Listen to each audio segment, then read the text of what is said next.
Welcome back, Owen Soul fans. It's Saturday and it's a beautiful day, so I figured I wouldn't waste a chance to film a little bit.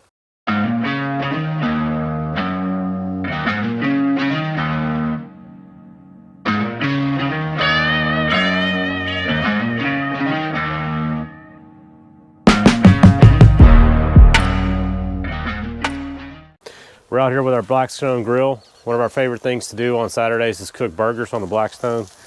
I got some mushrooms here sauteing a little bit, which will go on top of our burgers when they're done. But we're gonna take you through a quick cook on our Blackstone, show you why we enjoy making burgers on it this beautiful day in our backyard. One essential piece to a great hamburger is a buttered bun. So I got a stick of butter here and a few buns. We're just gonna toast these up really quickly on the grill. You can make this a lot cleaner by melting your butter and then patting it on. But I don't like to waste all that time. So we're just gonna quickly rub our stick of butter on here. We'll get a little bit on our buns. Let them toast up just a little bit.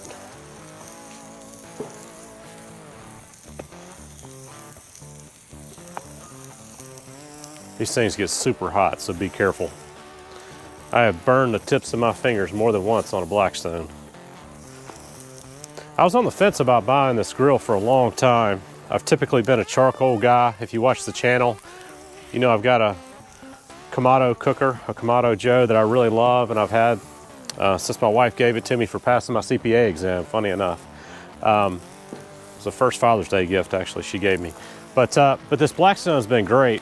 It's a different cook. It's not a smoky cook, obviously, but you get good char on burgers. We'll get nice toast on these buns pretty quickly. You can see I got a nice toast on that bun. We'll get these off, and then we'll get our burgers on.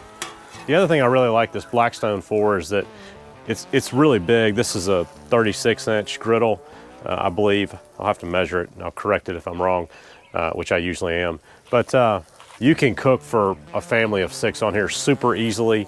And if we have guests over, I can easily do a meal for 10 to 12 people on this grill, or more if I need to. It's great for fajitas, great for burgers. You can throw a whole mess of hot dogs on if you got a bunch of kids. Uncured hot dogs, of course. One of my favorite things to do is make breakfast on it. You can cook a whole slab of bacon, and then when you're done, you just kind of let the grease be the base and the lubrication for your pancakes. It makes super crispy, really good tasting pancakes. And then the other thing that I like to do is make my tortillas on here. I find in our smaller griddle in our kitchen, I can only get 2 or 3 tortillas at a time.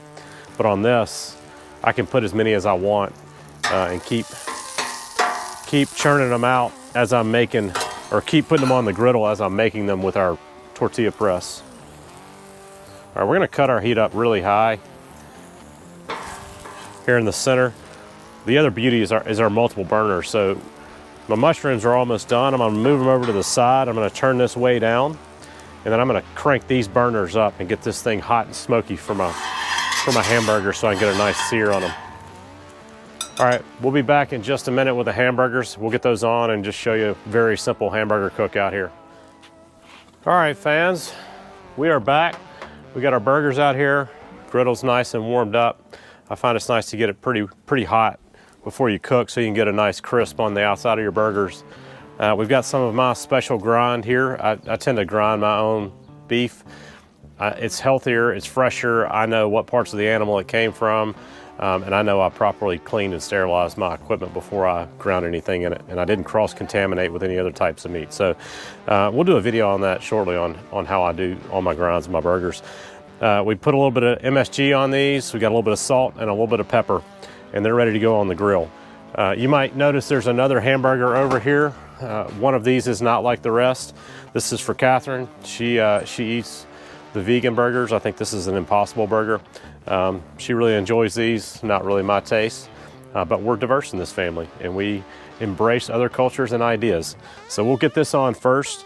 I got a couple of weights here. I like to put these on my burgers. It tends to help make sure I've got a nice connection with the grill and it gets that Maillard reaction. All right, and now we'll get our beef burgers on. And like I said, pretty simple seasoning on these, just salt and pepper and a little bit of MSG. Once I get them on, I've got a larger press that's a little bit heavier for multiple burgers, and I'll put a nice press on them. And we'll let these sit for about 5 minutes before we flip them over. Hey guys, it's been a couple minutes. The Beyond Burger, I said Impossible earlier, it's a Beyond Burger. The Beyond Burger actually cooks a little bit faster. So we're gonna flip that over.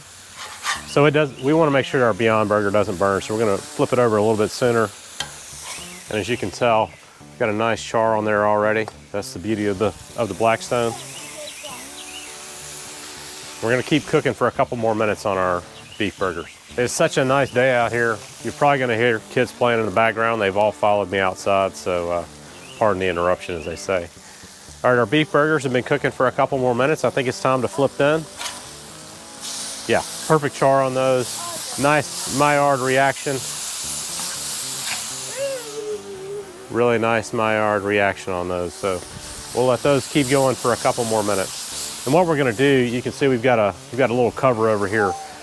Once we get another char on the other side of these burgers, we're gonna put our cheese on them, and then we're gonna cover them and put a little bit of water in them to let them steam and stay moist and tender. Guys, we got a nice char on our burgers. I think it's time to get the cheese on and get them melted. Let's not forget about those nice mushrooms we made earlier. I'm gonna put that underneath my cheese. So what I do is I'll put my cheese on each one of my burgers. We've got our top here. Gonna put some water in to the center of where these are. And then we'll drop the top on and let them steam. I'll let them steam for about a minute or so, maybe a minute and a half, depending. And that should get the cheese nice and melty. If you follow Bobby Flay at all, you know he believes that it's absolutely a crime to serve a cheeseburger without melty cheese. I think we've achieved perfect meltiness on these. So we're gonna get these off the grill. We're gonna get inside, we're gonna assemble one of them and show you all the things that we put on our hamburgers. Now we're gonna assemble one of our burgers. It's a pretty simple process. We use just a few ingredients to do it. We'll start with some sriracha mayo. If you don't know how to make this, we've got a video on it on the channel. Really simple, just a few ingredients.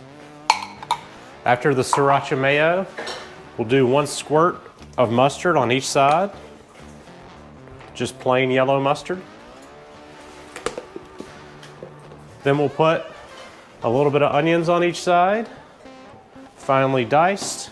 Then we'll go in with our hamburger. And we'll top it with just a little bit of fresh lettuce. And that is our Saturday hamburger. Fans, thanks for joining us for another quick video. We hope you liked our video on how we make our Saturday burgers. And tune in next week for more fun family cooking videos. We'll see you soon.